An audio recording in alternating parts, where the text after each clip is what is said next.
Teraz vám ukážem, na čo slúži vodný trkač. Na čo slúži?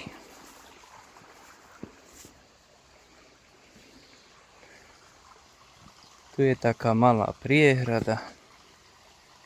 Malička. Sa napojí rúra.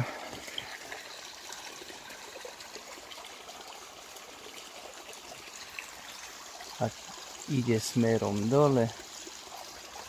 Tam sa tá voda rozbehne. A teraz vám to ukážem. Napojíme tento trkač, čo som sám vyrobil. A je výkonný. Je to trojventilový. Jeden ventil uzatvára a dva ventily tlačia vodu hore smerom. Tak vám to teraz ukážem. Poďme to napojiť.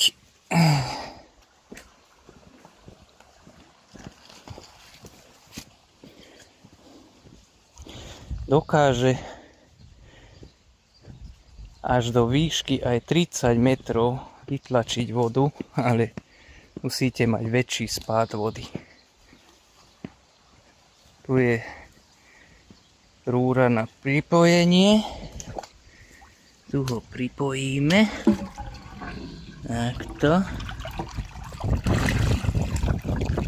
Pripojíme ho.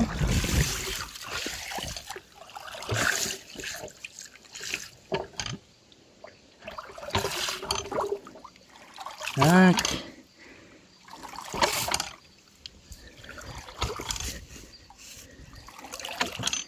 Pekne ho pripojili sme ho. Pripojíme hadicu. Tak. A už len pripojíme, pripustíme ventil.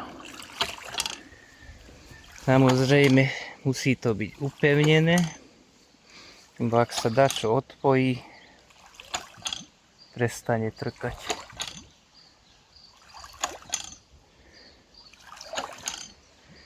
Prestane trkať trkač.